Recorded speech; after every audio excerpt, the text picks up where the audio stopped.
আসসালামু আলাইকুম রহমতুল্লাহি বারাকাতুহু। কেমন আছেন সবাই? আশা করি আল্লাহ ভালো রাখছে। আলহামদুলিল্লাহ আমরা ভালো আছি। আজকে আপনাদের সাথে শেয়ার করব ভেন্ডি দু পেঁয়াজি।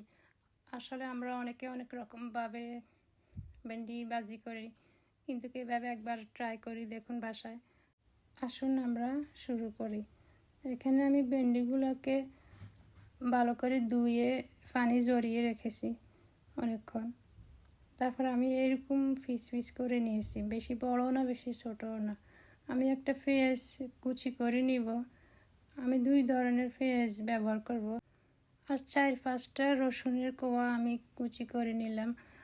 এখানে দেখুন কি কি লাগবে আমার: কাঁচামরিচ, টমেটো, পেঁয়াজ আমি একটার হাফ মানে অর্ধেক নিয়েছি, এইভাবে কাটে বড় বড় টুকরো করে নিয়েছি। এগুলো আমি পরে ব্যবহার করব। ওইদিকে তেল গরম হয়ে গেছে, আমি পেঁয়াজ দিয়ে দিলাম। আসলে আগে রসুন দেওয়া উচিত ছিল, আপনারা রসুন আগে দিবেন তারপর পেঁয়াজ দেবেন, আমি ভুলে গেছিলাম। আচ্ছা যাই হোক, তারপর আমি রসুনের কুচিগুলো দিয়ে দিলাম এখন। সো এখানে আমি আদা রসুন ব্যবহার করব না, কোনো পেস্ট ব্যবহার করব না। আমি যে রসুনটা দিয়েছি সেটাই চলবে এবং স্মেল গুড আসে। আমার পেঁয়াজটা নরম হয়ে গেছে। এখন আমি কিছুটা রেড চিলি ফ্লেক্স ব্যবহার করব। এটা দেখতে যেমন সুন্দর এবং খাইতেও একটু জাল জাল টেস্ট হয়, সেজন্য আমি রেড চিলি ফ্লেক্সটা ব্যবহার করলাম। তারপরে দিয়ে দিলাম টমেটো আমি একটার হাফ নিয়েছি এখানে। তারপর আমি এগুলো সফট হওয়া পর্যন্ত একটু নাড়বো, লাড়ি ছাড়ি দিব। তারপরে আমি দিয়ে দিলাম কাঁচামরিচ, কেটে রাখা কাঁচামরিচগুলো দিয়ে দিলাম।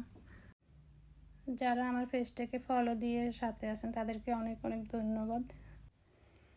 এখানে আমি লবণ দিয়ে দিয়েছি, স্বাদ মতো দিয়ে দিয়েছি। তারপরে হলুদের গুঁড়ো দিয়েছি, ধনিয়ার গুঁড়ো, আমি সব কিছু কোয়ার্টার চামচ দিয়েছি। আর এখানে আমি মরিচের গুঁড়ো ব্যবহার করব না। এখানে অলরেডি আমি কাঁচামরিচ অ্যান্ড রেড চিলি ফ্লেক্স ব্যবহার করেছি। তবে আমি এগুলোকে ভালো করে একটু লেড়ে ছেড়ে আমি সরাই রেখেছি। এখানে আমি একটুখানি তেল দিয়ে ভেন্ডিগুলোকে ভেজে নিব আর পেঁয়াজগুলোকে একসাথে আমি একটু তেলে নিব।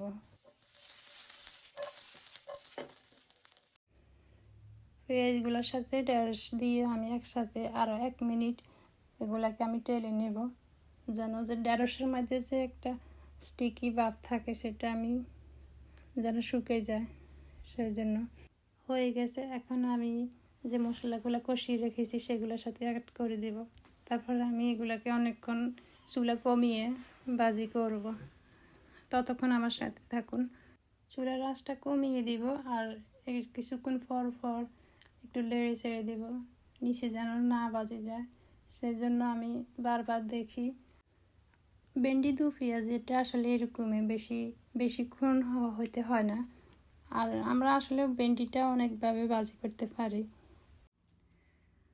সো আপুরা ভাইয়ারা, আপনাদের কেমন লাগছে ভেন্ডি দু পেঁয়াজির রেসিপিটা অবশ্যই কমেন্টে জানাবেন, আর অবশ্যই শেয়ার করবেন, ফলো দিয়ে সাথে থাকবেন।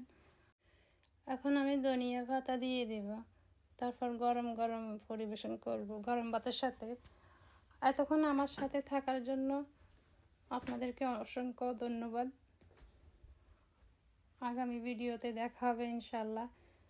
আল্লাহ হাফেজ।